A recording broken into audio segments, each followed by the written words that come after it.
Hello folks and welcome to this week's car news. We're going to start off with no delay on the Auto Express website. The new Ford Mustang 𝙇𝙄𝙁𝙁 arrives with 500 brake horsepower. Ford unveils Mustang 𝙇𝙄𝙁𝙁 with other track-focused versions on the way. Ford say the 𝙇𝙗𝙁 is the most exhilarating and fun to drive Mustang ever. 𝗼𝗵𝗼𝐺𝐵, CEO of Ford Motor Company, also spoke on the 𝙇𝙗𝙁 variant, saying it's a track-capable Mustang that puts a new level of performance, styling and American engineering in the hands of everyday customers who want the thrill and excitement of a V8 sports car. So it's got the V8 naturally aspirated Coyote engine that you get in the regular Mustang, although Ford claims it delivers 500 brake horsepower thanks to tuned piston connecting rods, dual throttle body intake designs, a lighter radiator and more powerful cooling fans. And it's all got all sorts of other performance upgrades to it. You've got Brembo brakes, you've got different bracing in it, it's got Magnaride shocks, Pirelli P0 tyres. You're going to be able to get this with a 6-speed manual or a 10-speed automatic. So there we go, let's have a look at it. Very cool looking car. I must admit, I've always loved Mustangs, and this is just a gorgeous looking thing. Very, very nice indeed. By the way, I should mention we're on Auto Express here.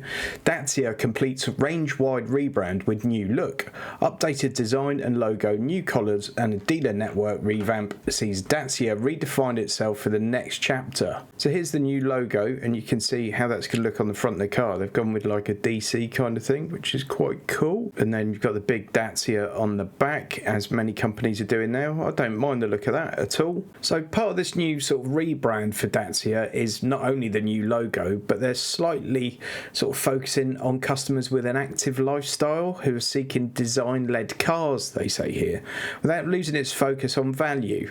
As a result, new innovations such as camp bed system for the jogger and accessories that include a tent will also be offered in future, as well as new colours and increasingly more recycled materials in its cars to improve sustainability. They also released this weird Dacia manifesto concept that hints at future production car features, and let's just have a look at this.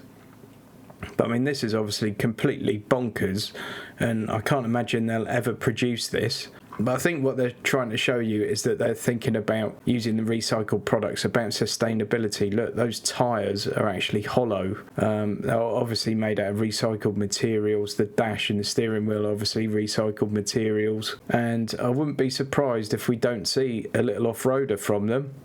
A little four-wheel drive, something to rival the 𝗼𝗍. But I don't imagine it's going to be without doors and windows like this one is. So quite a cool little concept car though. New Hyundai Kona takes aim at the Kia Niro. The new Kona will retain the car's current choice of hybrid or fully electric powertrains, with the latter set for a range of over 300 miles. Such is the pace of development in the compact SUV world that we're never far away from a fresh debut, and the next car to take aim at the top of its class will be the second generation Hyundai Kona. First generation Kona, by the way, very, very good car. The compact SUV will break cover early next year, and development prototypes are already being tested around the world. So it sounds like the hybrid version will be pretty much the same powertrain as it has been, but the electric version will get a slightly larger battery and slightly better aerodynamism that could see its range go just beyond 300 miles. The really good news with this is the boot space is going up from 332 litres to more than 400 litres in the hybrid model. That's one thing that did let the car down, I felt. I only had one for a very brief period at a drive day, but I felt the boot was way too small for the size of the car. Same thing with like the Kia Soul, the boot's not big enough on it. 400 is that sort of magic number on a car of this size, in my personal and humble opinion. No details on when we're going to see this, but I'd imagine it will be fairly early next year. Next gen BMW EVs to get new battery tech for 620 mile range. Gen 6 batteries will arrive in 2025 with more efficient cylindrical cells, improving range and charging rates. Now, lots of people say they don't like EVs, and of those people, a number of them say because the range is not good enough. Quite often, the car they're in has got a good enough range if they just learn to graze rather than always thinking of it being empty and then full. simple.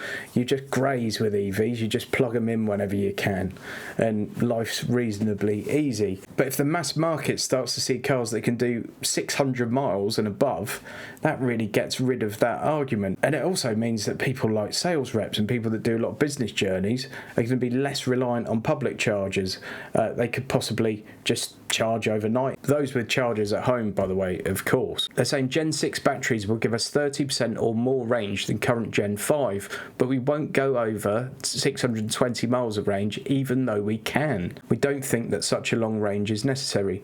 DC rapid charging time is set to be improved by up to 30%, meaning the Gen 6 era of BMWs will be able to support ultra rapid charging of around 270 kilowatts on par with the Porsche Taycan. It also estimated that Gen 6 battery packs could weigh some 10 to 20% less than existing Gen 5 batteries, which weigh roughly 300 kilos for a mid-range pack. There are financial benefits too, as BMW estimates that changes in battery design and manufacturing process will result in production costs falling by some 50%. A big saving that currently the battery accounts for around 40% of the whole cost of an EV. That's incredible. They're also saying that BMW are changing their manufacturing process around this, and that and some other things will result in a 60% reduction of CO2 created during the production of the car. Gen 6 batteries will be used by all BMW groups ranging from Rolls-Royce to BMW to Mini. That's really interesting news. That's obviously sort of almost game-changing news. But think of the people that have just paid out 100 grand for an electric BMW with only 250 miles of range. How they're thinking reading that and thinking about the future value of that car that they've got on order. New Renault 4 to be revealed next month ahead of 2025 release. French firm's revival of the iconic name to be shown for the first time at the Paris Motor Show. I'm not going to that, by the way. I know I've said a few times that I hope to go to Paris Motor Show. I just can't afford it. It's just going to be too expensive, and I'm not going to get the money back from any of these videos, that's for sure. Renault will unveil its revival of the classic Renault 4 at the Paris Motor Show next month, taking the form of a compact crossover.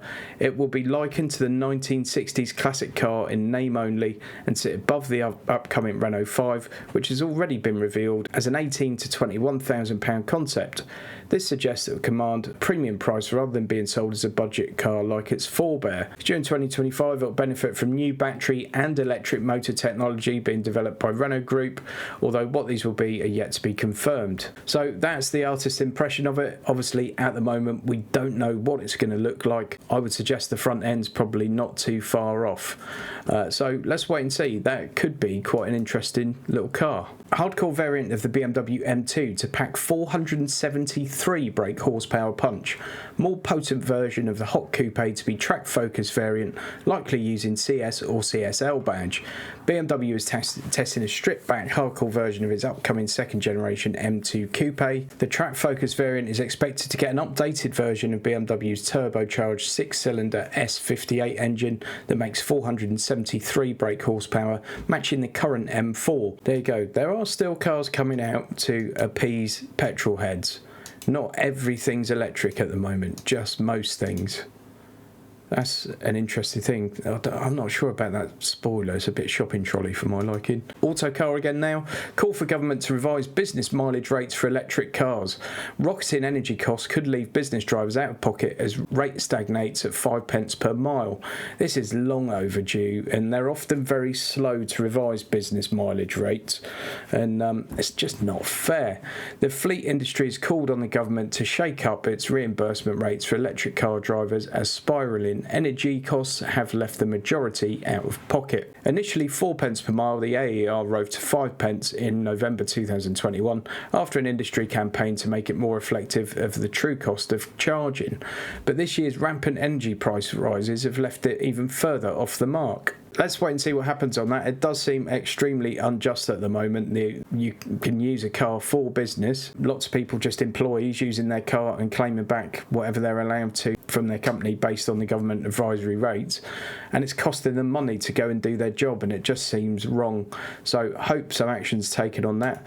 Right, Financial Times, Porsche IPO, the race to catch Ferrari. So Porsche's got its own IPO just a few weeks away, and it's going to issue 911 million shares. So 911, see what they did there. I think they're going to buy 25% of them plus one, and they're currently on sort of an investment tour at the moment. There's certainly some doubts that Porsche are going to get anywhere near Ferrari's valuation, and there are also some doubts about sort of the corporate governance behind it all, and it seems to be slightly controversial, this, but we'll see what happens. You might get the chance to buy a little bit of Porsche. Folks, I want to say a massive thanks to all the people that bought me a coffee in the last week, well, in the last year or however long it's been.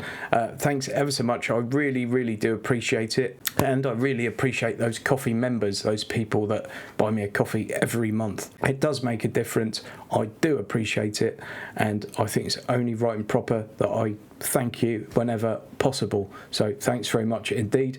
Please give the video a thumbs up, please subscribe if you haven't already done so, and please click that notification bell, and please follow me on some other form of social media. All the links are appearing here. And then finally, do me one last favour, and that's go and watch this video. I think you're going to like it. Thanks.